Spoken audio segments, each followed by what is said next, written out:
এই প্রত্যেকটা মহিলাই একে অপরের ইন্সপিরেশন। যারা আর আদার ওয়ার্কিং উইমেন রয়েছেন তারা আমার ইন্সপিরেশন পার্সোনালি। তারা যদি ম্যানেজ করতে পারেন আমি কেন পারবো না? হ্যাঁ, মানে আমি যেখানেই থাকি না কেন, যে কাজের মধ্যেই থাকি না কেন, অলওয়েজ কিন্তু আমার মাইন্ড অ্যাক্টিভ, এবং ব্যাক অফ দ্য মাইন্ড ওইটাই আমার প্রায়োরিটি, যে আমার ছেলে কেমন আছে, সে ঠিক আছে কিনা, কোথায় আছে, কি করছে, সে ভালো আছে কিনা। এই মুহূর্তে সঙ্গে রয়েছেন আপনাদের খুব পছন্দের একজন অভিনেত্রী প্রিয়াঙ্কা সরকার। কিন্তু আজকে আমরা কথা বলবো মায়া সত্য ভ্রম নিয়ে। প্রথমে বলো দিদি, কেমন আছো? আমি খুব ভালো আছি, thank you so much. Merry Christmas তোমাদের সকলকে। এখানেও একটা মায়ের চরিত্রে, যেখানে তুমি নিজের রিয়েল লাইফেও একজন মা, কতটা নিজের মধ্যে ফুটিয়ে তুলতে পেরেছো চরিত্রটাতে? I think yes, being a mother is a big part of me, my identity. তো সেখান থেকে এই চরিত্রটা মা হওয়ার জন্য খানিকটা সুবিধেও হয়েছে, আবার খানিকটা অসুবিধাও। কারণ কোথাও কোনো একটা গল্পে বা সিচুয়েশনে তো নিজেকে ফেলে ইম্যাজিনটা করতে হয় ফার্স্টে, যে এটা ঘটছে। সো এখানে যেভাবে দেখানো হচ্ছে আর কি, the film starts with a child going missing.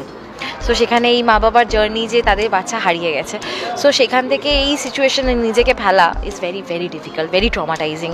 So খুব ভয় পেয়েছি, কেঁদেছি, ট্রিগার্ড হয়েছি এক একটা সিচুয়েশনে। তো খুব ইন্টারেস্টিং, খুব চ্যালেঞ্জিং একটা জার্নি ডেফিনেটলি এই ছবিতে আমার চরিত্র উর্মিলাকে বিশ্বাসযোগ্য করে তোলা।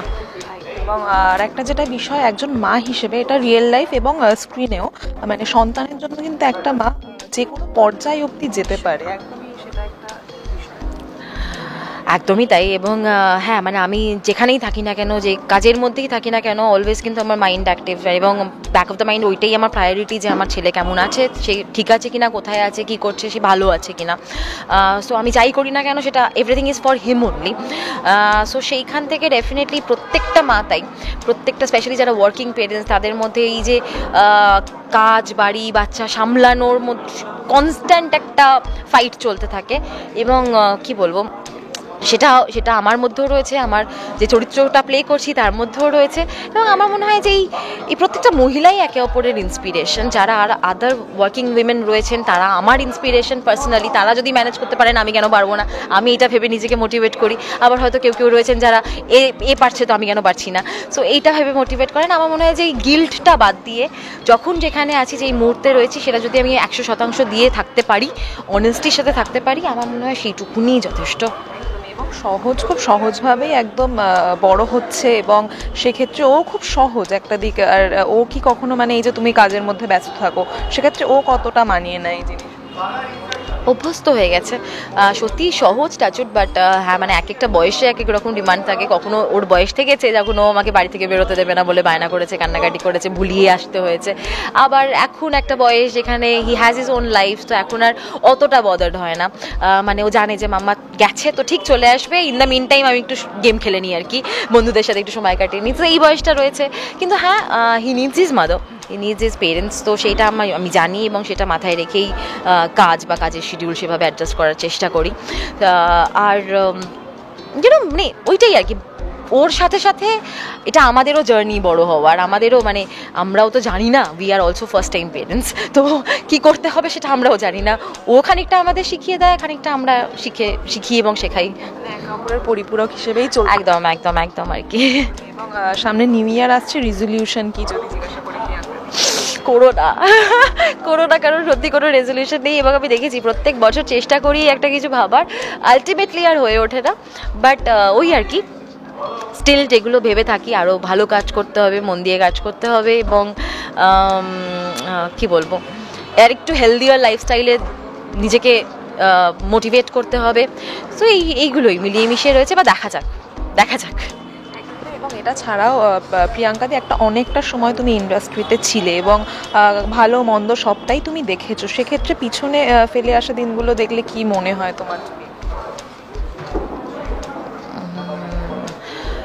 পিছনে ফেলে আসা বলতে, দেখো,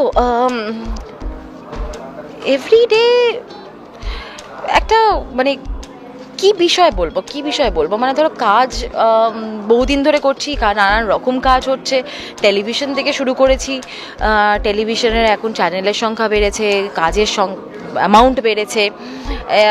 আমরা যখন ফার্স্ট ফিল্ম করি তখনও সেটা ফিল্মে শ্যুট হতো, সেটা ডিজিটালে শিফট করে গেছে, ওটিটিজ ইন্ট্রোডিউসড হয়েছে, সো কাজ বেড়েছে। আমার তো মনে হয় যে আমি যতদিন ধরে দেখছি তার মধ্যে ইন্ডাস্ট্রি অনেকটা গ্রো করেছে, দর্শক গ্রো করেছে। আজকে সত্যি বাংলা ছবির দর্শক রয়েছে, অ্যাপ্রিসিয়েশন তারা দেন যখন ভালো সেরকম কাজ তারা দেখতে পান। সো সব কিছু মিলিয়ে আমার মনে হয় যে খুব ভালো হচ্ছে, প্রচুর ভালো কাজ হচ্ছে। নিউকামারদের জন্য অপরচুনিটিস বেশি, thanks to social media and OTT, যেহেতু কাজ বেড়েছে। আই থিঙ্ক একটু এক্সপোজার বা এই ভালো কাজ করার, নিজেকে প্রমাণ করার জায়গাটা ইভেন বেটার। সো সেটা আমার মনে হয় যে খুব ভালো, এবং সেখান থেকেই ট্যালেন্টস উঠে আসছে, সেটা এনকারেজ করা ডেফিনেটলি উচিত। এবং এখন মানে আগে হয়তো তাও শর্টকাট খানিকটা হলেও চলে যেতে পারতো, কিন্তু এখন আর সেটার কোনো জায়গা নেই। মানে এখন the audience has become very smart, তো সেখান থেকে তারা হাতের মুঠোয় দেশ বিদেশের কোয়ালিটি ওয়ার্ক দেখতে পাচ্ছেন। সো সেখানে তাদেরকে চিট করার কোনো অপরচুনিটি নেই, তারা সেই কোয়ালিটি দেখতে পেলে তবেই অ্যাপ্রিসিয়েট করেন, সেটা বারবার প্রমাণ করে দিচ্ছেন আর কি। বাংলা ছবির ক্ষেত্রেই বলবো, তারা বারবার প্রমাণ করে দিচ্ছেন। সো সেখান থেকে গুড কন্টেন্ট, গুড কোয়ালিটি, এবং সেটা প্রত্যেকে সেই ইকুয়াল প্যাশন এবং যত্ন নিয়ে কাজটা করতেই হবে। সো এটা খুব ইম্পর্ট্যান্ট হয়ে দাঁড়িয়েছে। এবং ইয়াং জেনারেশনের কথা যেহেতু বললে, শ্রমিকদা কিন্তু এইটা আরেকটু আর কি এই ধাপটা এগিয়ে দিল, কারণ তোমাদের সঙ্গে একটা ইয়াং জেনারেশনও কিন্তু কাজ করছে। নিশ্চয়ই, এবং সবাই খুবই প্রিয়। ইনফ্যাক্ট ওর আগের ছবিও আমি দেখেছিলাম, বেলাইন, আমি সেটা বলেওছিলাম দেখে যে আমার শ্রেয়াকে এত ভালো লেগেছে। সো এভরিথিং, ও যেভাবে কাজ করে, ওর এক্সিকিউশনের যেটা মানে উপায়, বা যেভাবে ওর ভিজুয়ালি যেভাবে রিপ্রেজেন্ট করে গল্পগুলোকে, আমার সেটাই খুব ভালো লাগে।